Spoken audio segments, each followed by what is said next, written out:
and welcome back to Seeds in an Apple. In the series on coping with grief and loss, we're going to talk about the symptoms of grief. By the way, I'm Apple. Isa akong mental health professional. Nakabase ako dito sa US, pero yung mga videos na ito is for my fellow Filipinos. And I hope that this will be helpful for you today. Ayan. So, ano yung mga emotional symptoms ng grief or yung pagluluksa? Karamihan sa atin, maaaring familiar na tayo dito. Kagaya ng yung shock and disbelief. Maybe it's hard for us to accept what has happened. We sometimes may feel numb. Yung para bang wala kang pakiramdam.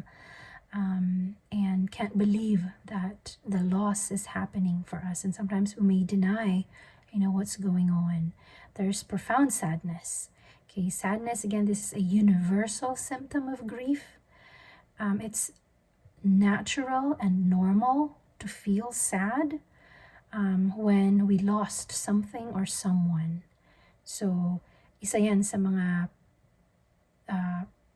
foremost na emotion ng grief, yung sadness. It could be loneliness, this deep yearning for whatever that was that we lost.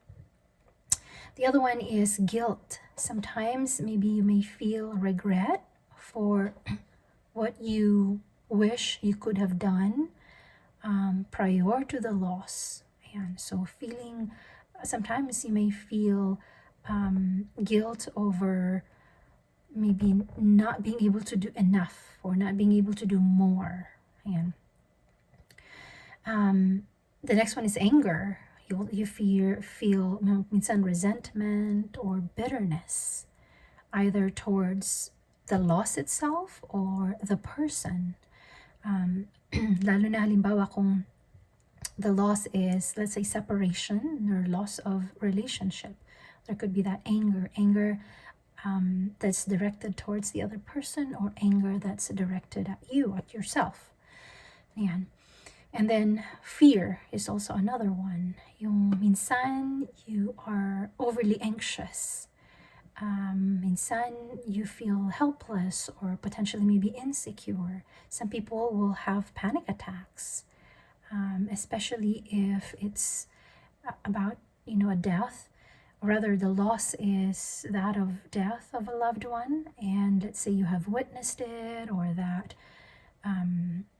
you remember details about the death, and that triggers all these feelings of fear. And now kind of like your responsibilities of being alone, kumbaga na nalulungkot ka or natatakot ka na, for those. So be mindful of those emotions, and remember again, these are normal emotions, normal reactions, but there's a way for us to healthily cope with these emotions.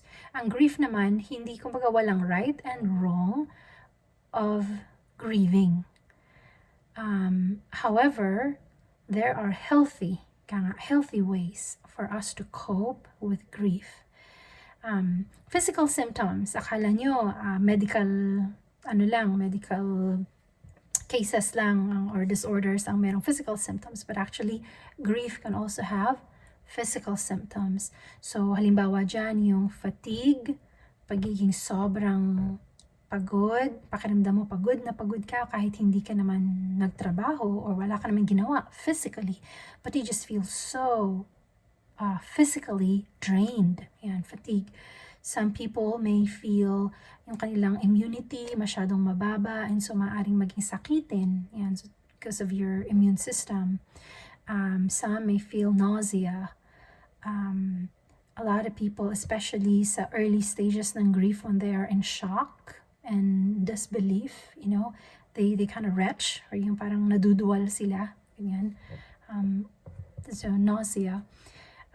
Some people will have, weight loss, or others naman weight gain, maaring dahil sa mga nangyayari at nararamdaman nila, they turn to food for comfort, so they gain weight, or they might be they get an aversion of food, yung ayawan nila ang pagkain, so they lose weight instead, and that's also one cause that their immune system get kind of dysregulated, if you may.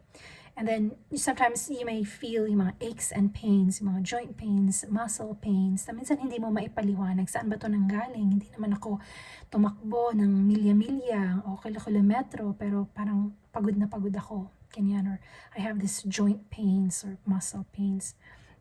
Then another one will be insomnia.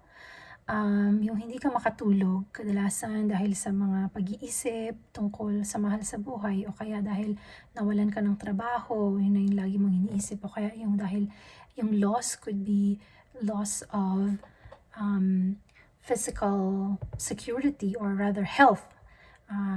Let's say napilayan ka, o kaya yung nagkaroon ka ng terminal diagnosis, halimbawa, and you think about those, so that keeps you up, and nahihirapan ka ng makatulog. So again, be mindful of these symptoms para alam ninyo kung paano na kailangan na pala natin na mag-seek ng medical or professional help. Either medical or mental professional help. Seek support para sa inyong grieving process. It's very important to establish connections. Again, I can't stress that enough. Establish connections with people who have your best interest, with people who you trust, who are going to assist you and will be there for you as you move through the process of grieving. Ayan. I hope that this was helpful for you, and if there's anyone who might benefit from these videos, please feel free to share. And if you haven't liked and subscribed, do so para you'll get notified when I put out new videos. Thank you very much, and I leave you peace and hope and love. Till next time. Bye-bye.